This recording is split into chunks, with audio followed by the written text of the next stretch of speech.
ನಮಸ್ಕಾರ ವೃಷಭ ರಾಶಿಯವರೇ, ಇದು ನಮ್ಮ ಜ್ಯೋತಿಷ್ಯ ದಾರಿದೀಪ ಯೂಟ್ಯೂಬ್ ಚಾನೆಲ್. ನಾನು ನಿಮ್ಮ ರಘುನಂದನ್ ಗುರೂಜಿ. ಇವತ್ತು ನವರಾತ್ರಿ ವಿಶೇಷವಾಗಿ ವೃಷಭ ರಾಶಿಯವರಿಗೆ ಹೇಗೆ ಪರಿಣಾಮಕಾರಿಯಾಗಿದೆ, ಯಾವ ದೇವಿಯನ್ನು ಆರಾಧಿಸಬೇಕು, ಯಾವ ಬಣ್ಣ ಧರಿಸಬೇಕು, ಯಾವ ನೈವೇದ್ಯ ಅರ್ಪಿಸಬೇಕು, ಯಾವ ಶಕ್ತಿಯನ್ನು ಪಡೆಯಬೇಕು, ಇವೆಲ್ಲವನ್ನು ಹೃದಯಕ್ಕೆ ತಾಗುವಂತೆ ವಿವರಿಸುತ್ತೇನೆ. ನಮ್ಮ ಚಾನೆಲ್ಗೆ ಸಬ್ಸ್ಕ್ರೈಬ್ ಮಾಡಿ, ಲೈಕ್ ಮಾಡಿ, ನಿಮ್ಮ ಸ್ನೇಹಿತರಿಗೆ ಹಂಚಿಕೊಳ್ಳಿ. ಏಕೆಂದರೆ ಈ ಮಾಹಿತಿಯು ಕೇವಲ ನಿಮ್ಮಿಗಲ್ಲ, ಎಲ್ಲರಿಗೂ ಜೀವನದ ಬೆಳಕು ತರುವ ದಾರಿದೀಪ. ವೃಷಭ ರಾಶಿಯವರೇ, ನಿಮ್ಮ ಸ್ವಭಾವ ಮಣ್ಣಿನಂತೆ. ನೀವು ನೆಲದವರಾದ್ದರಿಂದ ಸ್ಥಿರತೆ, ಸಹನೆ, ಮೃದು ಸ್ವಭಾವ ಇವೆಲ್ಲ ನಿಮ್ಮ ಗುಣ. ಆದರೆ ಕೆಲವೊಮ್ಮೆ ಹಠ, ಅಹಂಕಾರ, ಆಲಸ್ಯಗಳು ನಿಮ್ಮ ಶಕ್ತಿಯನ್ನು ಕಡಿಮೆ ಮಾಡುತ್ತವೆ. ನವರಾತ್ರಿ ತಾಯಿ ಶಕ್ತಿಯ ಸಮಯ. ಈ ದಿನಗಳಲ್ಲಿ ನೀವು ತಾಯಿ ಶಕ್ತಿಯನ್ನು ಸರಿಯಾಗಿ ಬಳಸಿಕೊಂಡರೆ ನಿಮ್ಮ ಬದುಕಿಗೆ ಸಮಾಧಾನ, ಆರ್ಥಿಕ ಸ್ಥಿರತೆ, ಕುಟುಂಬದ ಪ್ರೀತಿ, ಆರೋಗ್ಯ ಆಲ್ ಇನ್ ಒನ್ ಸಿಗುತ್ತವೆ. ಮೊದಲ ದಿನ ಶೈಲಪುತ್ರಿ ತಾಯಿ. ವೃಷಭ ರಾಶಿಯವರಿಗೆ ಈ ದಿನ ಹಸಿರು ಬಣ್ಣ ಸೂಕ್ತ. ಹಸಿರು ಅಂದರೆ ನೆಲ, ಬೆಳವಣಿಗೆ. ಹಸಿರು ಹೂವು, ತಾಜಾ ಹಣ್ಣು ಅರ್ಪಿಸಿದರೆ ಹೊಸ ಅವಕಾಶಗಳ ದಾರಿ ತೆರೆದುಕೊಳ್ಳುತ್ತದೆ. ಎರಡನೇ ದಿನ ಬ್ರಹ್ಮಚಾರಿಣಿ. ಬಿಳಿ ಬಣ್ಣ ತೊಟ್ಟರೆ ನಿಮ್ಮ ಮನಸ್ಸಿಗೆ ಶುದ್ಧತೆ, ಸಹನೆ ಬರುತ್ತದೆ. ಹಾಲು, ಸಕ್ಕರೆ, ಪಾಯಸ ಅರ್ಪಿಸಿದರೆ ಕುಟುಂಬದಲ್ಲಿ ಶಾಂತಿ, ಸೌಹಾರ್ದ ಸಿಗುತ್ತದೆ. ಮೂರನೇ ದಿನ ಚಂದ್ರಗಂಟೆ. ಹಳದಿ ಬಣ್ಣ ತೊಟ್ಟರೆ ನಿಮ್ಮಲ್ಲಿರುವ ಭಯ, ಗೊಂದಲ ತೊಲಗುತ್ತದೆ. ಬಾಳೆಹಣ್ಣು, ತುಪ್ಪ ಅರ್ಪಿಸಿದರೆ ಧೈರ್ಯ, ಆತ್ಮವಿಶ್ವಾಸ ಹೆಚ್ಚುತ್ತದೆ. ವೃಷಭ ರಾಶಿಯವರು ಕೆಲವೊಮ್ಮೆ ಆಲಸ್ಯದಿಂದ ಹಿಂಜರಿಯುತ್ತಾರೆ. ಈ ದಿನ ತಾಯಿ ನಿಮ್ಮೊಳಗಿನ ಚೈತನ್ಯ ಹೆಚ್ಚಿಸುತ್ತಾಳೆ. ನಾಲ್ಕನೇ ದಿನ ಕುಷ್ಮಾಂಡ. ಹಸಿರು ಬಣ್ಣದ ಬಟ್ಟೆ, ಹಸಿರು ಹೂ, ಸಿಹಿ ಪದಾರ್ಥ ಅರ್ಪಿಸಿದರೆ ದೇಹಕ್ಕೆ ಚೈತನ್ಯ, ಆರೋಗ್ಯ ಸಿಗುತ್ತದೆ. ನಿಮ್ಮ ದೇಹದಲ್ಲಿ ಮಣ್ಣಿನ ತತ್ವ ಹೆಚ್ಚು, ಹೀಗಾಗಿ ತಾಯಿಯ ಈ ಆಶೀರ್ವಾದ ನಿಮ್ಮ ಆರೋಗ್ಯಕ್ಕೆ ಒಳ್ಳೆಯದು. ಐದನೇ ದಿನ ಸ್ಕಂದ ಮಾತೆ. ಹಗುರ ಬಣ್ಣ ತೊಟ್ಟರೆ ಮನೆಯ ಮಕ್ಕಳಿಗೆ, ಕುಟುಂಬಕ್ಕೆ ತಾಯಿ ಕೃಪೆ ಸಿಗುತ್ತದೆ. ಹಾಲು, ಬಾಳೆಹಣ್ಣು ಅರ್ಪಿಸಿ. ಈ ದಿನ ಕುಟುಂಬದಲ್ಲಿ ಅಶಾಂತಿ ಇದ್ದರೂ ಅದು ನಿಧಾನವಾಗಿ ಶಾಂತಿಗೆ ತಿರುಗುತ್ತದೆ. ಆರನೇ ದಿನ ಕಾತ್ಯಾಯಿನಿ.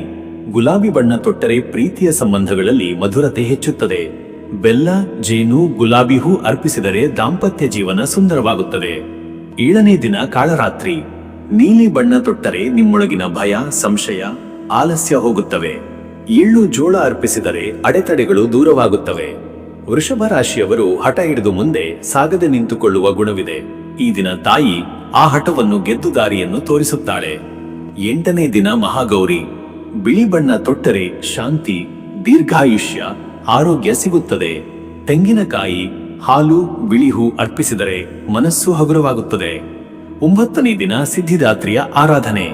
ನೇರಳೆ ಬಣ್ಣ ತೊಟ್ಟರೆ ನಿಮ್ಮ ಬಯಕೆಗಳು ನಿಧಾನವಾಗಿ ಸಾಕಾರವಾಗುತ್ತವೆ. ಹಣ್ಣು, ಮಿಠಾಯಿ ಅರ್ಪಿಸಿದರೆ ತಾಯಿ ಶಕ್ತಿ ನಿಮಗೆ ಸಿದ್ಧಿ, ಯಶಸ್ಸು ನೀಡುತ್ತಾಳೆ. ಈ 9 ದಿನಗಳಲ್ಲಿ ಬೆಳಿಗ್ಗೆ ಬೇಗ ಎದ್ದು ಸ್ನಾನ ಮಾಡಿ ದೀಪ ಹಚ್ಚಿ ತಾಯಿಗೆ ಸರಳವಾಗಿ ಹೇಳಿ, ಅಮ್ಮ, ನನಗೆ ನೆಮ್ಮದಿ ಕೊಡು, ಆರೋಗ್ಯ ಕೊಡು, ಕುಟುಂಬಕ್ಕೆ ಶಾಂತಿ ಕೊಡು. ಸಂಜೆ ಓಂ ದುಂ ದುರ್ಗಾಯೇ ನಮಃ ಪಠಿಸಿ. ಮನಸ್ಸಿಗೆ ನೆಮ್ಮದಿ ಸಿಗುತ್ತದೆ.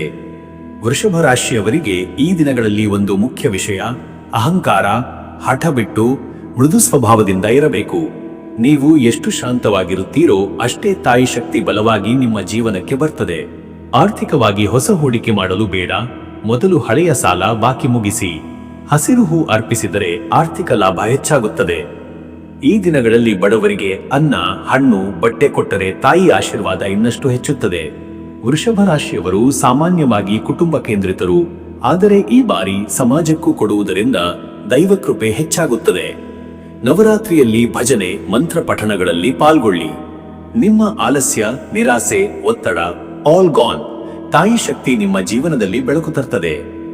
ವೃಷಭ ರಾಶಿಯವರೇ, ಈ ನವರಾತ್ರಿ ನಿಮ್ಮ ಜೀವನದಲ್ಲಿ ಹೊಸ ಬೆಳವಣಿಗೆ, ಆರ್ಥಿಕ ಸ್ಥಿರತೆ, ಆರೋಗ್ಯ, ಕುಟುಂಬದ ಪ್ರೀತಿ ಆಲ್ ಇನ್ ಒನ್ ತರುತ್ತದೆ. ಇದು ಜ್ಯೋತಿಷ್ಯ ದಾರಿದೀಪ ಚಾನೆಲ್ನಿಂದ ನಿಮ್ಮ ರಘುನಂದನ್ ಗುರೂಜಿ ಮಾತನಾಡಿದೆ. ಇನ್ನಷ್ಟು ಇಂತಹ ಆಧ್ಯಾತ್ಮಿಕ ಮತ್ತು ಜ್ಯೋತಿಷ್ಯ ಮಾಹಿತಿಗಾಗಿ ನಮ್ಮ ಚಾನೆಲ್ಗೆ ಸಬ್ಸ್ಕ್ರೈಬ್ ಮಾಡಿ, ಲೈಕ್ ಮಾಡಿ, ಹಂಚಿಕೊಳ್ಳಿ. ತಾಯಿ ಶಕ್ತಿ ಸದಾ ನಿಮ್ಮ ಜೊತೆಗೆ ಇರಲಿ. ಎಲ್ಲರಿಗೂ ಸಹ ಶುಭವಾಗಲಿ.